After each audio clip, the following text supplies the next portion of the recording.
Hey everyone, welcome back to another video. Today we're going to be taking a look at the Imperial Shuttle.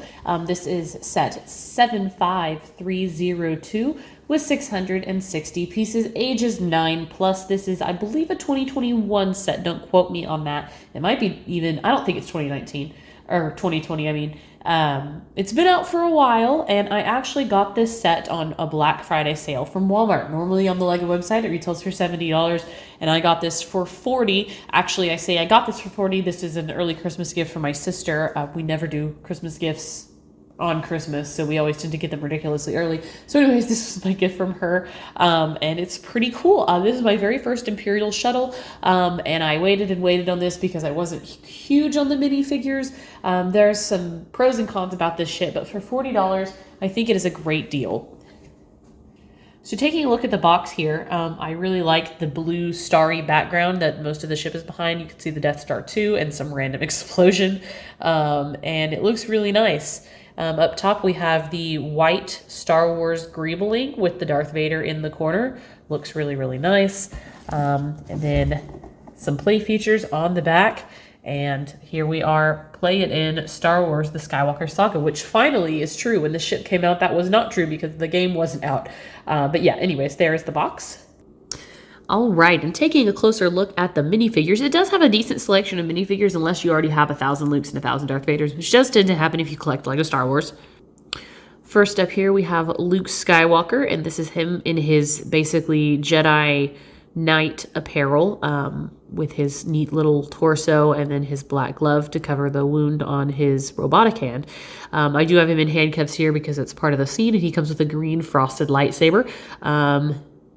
Pretty simple. This Luke Skywalker is the very same one that came in the final duel set. I think that's what that's called. Yeah, and nothing new. This is the only technically non-exclusive minifigure, but it is a really nice Luke Skywalker nonetheless. Fun to have, especially if you missed out on that older set. This is a good one to pick up for that reason, because I do wish that they had done something with the pants, although I know that this Luke Skywalker's costume is kind of dressed down. Like, even in the movie, it's not crazy detailed or anything, so I'm not sure actually they could have done anything with the pants. I might be wrong on that.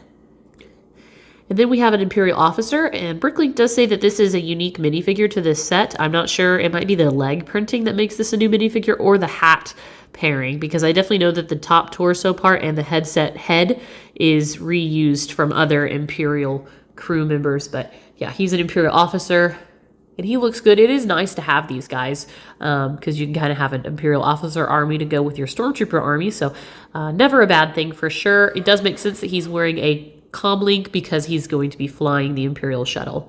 And he does come with a tiny blaster. And lastly, we have a Darth Vader. Again, Bricklink considers this a unique minifigure, and I'm not 100% sure if it is due to the legs and torso or the fact that it comes with a starched cape. Those sometimes are factors that will make it a completely different minifigure from other Darth Vaders that we've seen, but he comes with a red frosted lightsaber, good printing front and back. Again, these Darth Vaders are really nice. I don't think that they can make them any more accurate, honestly. I'd like to see if they could. There is Darth Vader underneath and his scar in the back. We've seen this head quite a bit at this point, but nonetheless, still a good to get another one. And he is a great minifigure. Again, lots and lots of details, so definitely not bad. All right, so here's the Imperial Shuttle. It is nice and white and pretty tall. This is it in its landed position with the wings up. And this is my biggest complaint with this set is we have this extremely smooth top fin here, and then the wings have the undersides of the studs and all of the connecting pieces. It just doesn't look very good to me. And this is just the pitfall of sets with wings that fold up. We've seen it several times on several different models of ships, and it's just not my favorite. We've seen it in the Bad Batch shuttle. There's a Mandalorian fighter that does it. Obviously, the Imperial shuttles do it. It just is what it is. I don't know if LEGO's ever going to get to a point where they can smooth that out, because even with the wings extended, they still are studded on top versus this really smooth fin. Nonetheless, it is constructed pretty well. I did enjoy the build quite a bit. This top fin is sturdy enough to hold the set by, though I don't recommend it because this actually does have a hatch that you can open up. I'll show you in a minute. But extended down, the ship is pretty cool. It's kind of hard to get into frame, but obviously unless you have a stand for it, you're not going to be able to display it this way. But it is really nice that it folds down. We have some what look like guns on the front, as well as stud shooters. I didn't put the studs in there, but you know, you get the idea. Overall, I think that it looks pretty cool, even in the mechanisms that fold up the wings. I think that looks pretty finished.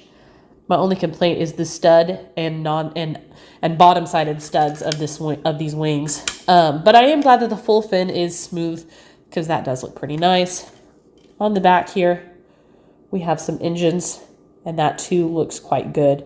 The landing gear is fixed at this point, and this point there. And that's pretty much it for the exterior. Now you can put all the minifigures inside, which I do appreciate.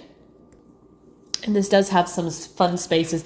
I will say the engineering on this set is really good because you do not have to move that top fin to open the cockpit. It just barely misses it. Hopefully you can see that little gap there, which is actually quite nice. Though sometimes you might want to pull the fin back if you want to fit your minifigure in a little bit better, depending on the size of your hands.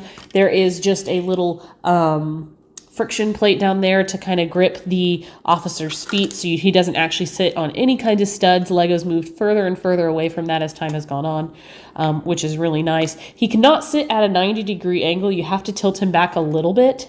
You don't have to tilt him back all the way, but it doesn't look bad even if you do. There he is, and he's pretty easily visible, I would say, and it doesn't look too bad. There are some gaps, as you can see my finger underneath right here, but it's really not hugely noticeable. I think that's actually a pretty good cockpit.